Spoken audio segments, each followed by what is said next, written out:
type. Let's get through the preparations first, and then I'll introduce you to her. If you think it would make you more comfortable, I'll just stay around while she's working. I've sat in on her interviews before. How's that?" "Sounds better," Trigger said. She did feel a good deal relieved. They slid presently into a tunnel-like lock of the space vehicle Holati Tate had described as a flying mountain. From what Trigger could see of it in the guide lights on the approach, it did rather closely resemble a very large mountain of the craggier sort. They went through a series of lifts, portals and passages, and wound up in a small and softly lit room with a small desk, a very large couch, a huge wall screen and assorted gadgetry. Pilch sat down at the desk and invited Trigger to make herself comfortable on the couch. Trigger lay down on the couch. She had a very brief sensation of falling gently through dimness. Half an hour later, she sat up on the couch. Pilch switched on a desk light and looked at her thoughtfully. Trigger blinked. Then her eyes widened, first with surprise, then in comprehension. "Liar!" she said. Said Pilch. "Yes." "That was the interview." "True." "Then you're the egghead." "Tcha!" said Pilch. "Well, I believe I can modestly describe myself as being like that. Yes, you're another, by the way. We're just smart about different things. Not so very different." "You were smart about this," Trigger said. She swung her legs off the couch and regarded Pilch dubiously. Pilch grinned. "Took most of the disagreeableness out of it, didn't it?" "Yes," Trigger admitted, "it did. Now what do we do?" "Now," said Pilch, "I'll explain." The thing that had caught their attention was a quite simple process. It just happened to be a process the Psychology Service hadn't observed under those particular circumstances before. "Here's what our investigators had the last time," Pilch said. "Lines and lines of stuff, of course, but here's a simple continuity which makes it clear. Your mother dies when you're 6 months old. Then there are a few nurses whom you don't like very much.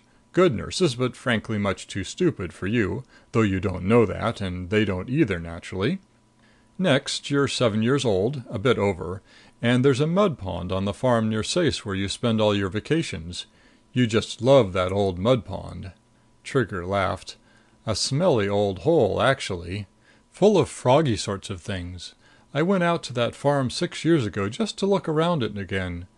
But you're right, I did love that mud pond once." "Right up to that 7th summer," Pilch said, "which was the summer your father's cousin spent her vacation on the farm with you." Trigger nodded. "Perhaps. I don't remember the time too well." "Well," Pilch said, "she was a brilliant woman in some ways. She was about the age your mother had been when she died. She was very good looking and she was nice. She played games with the little girl, sang to her, told her stories, cuddled her." Trigger blinked. "Did she? I don't." "However," said Pilch, "she did not play games with, tell stories to, cuddle, etc. little girls who," her voice went suddenly thin and edged, "come in all filthy and smelling from that dirty, slimy old mud pond." Trigger looked startled. "You know," she said, "I do believe I remember her saying that. Just that way."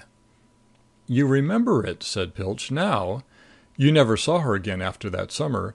Your father had good sense. He didn't marry her, as he apparently intended to do, before he saw how she was going to be with you. You went back to your old mud pond just once more on your next vacation. She wasn't there. What had you done? You waited around, feeling pretty sad, and you stepped on a sharp stick and cut your foot badly. Sort of a self-punishment." She flipped over a few pages of some record on her desk. "Now, before you start asking what's interesting about that, I'll run over a few crossed-in items. Age 12. There's that Maccadon animal like a dryland jellyfish, a mingo, isn't it, that swallowed your kitten?" "The mingo!" Trigger said. "I remember that. I killed it." "Right. You kicked it apart and pulled out the kitten. But the kitten was dead and partly digested. You bawled all day and half the night about that." "I might have, I suppose." "You did. Now, those are 2 centering points. There's other stuff connected with them. No need to go into details. As classes, you've stepped now and then on things that squirmed or squashed, bad smells, etc. How do you feel about plasmoids?" Trigger wrinkled her nose. "I just think they're unpleasant things. All except—" Oops, she checked herself. "Repulsive," said Pilch. "It's quite all right about repulsive. We've been informed of that super secret little item you're guarding. If we hadn't been told, we'd know now, of course. Go ahead." "Well, it's odd," Trigger remarked thoughtfully. "I just said I thought plasmoids were rather unpleasant. But that's the way I used to feel about them. I don't feel that way now." "Except again," said Pilch, "for that little monstrosity on the ship. If it was a plasmoid. You rather suspect it was, don't you?" Trigger nodded. "That would be pretty bad." "Very bad," said Pilch. "Plasmoids generally, you feel about them now as you feel about potatoes, rocks, neutral things like that." "That's about it," Trigger said. She still looked puzzled. "We'll go over what seems to have changed your attitude there in a minute or so. Here's another thing."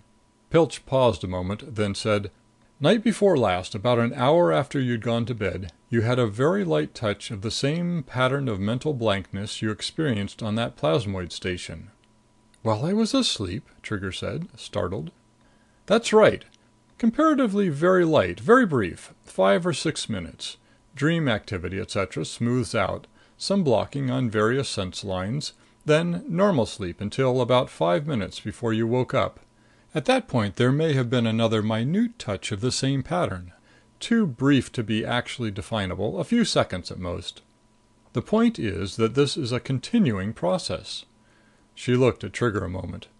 "Not particularly alarmed, are you?" "No," said Trigger. "It just seems very odd." She added, "I got rather frightened when Commissioner Tate was first telling me what had been going on." "Yes, I know." End of chapter 19.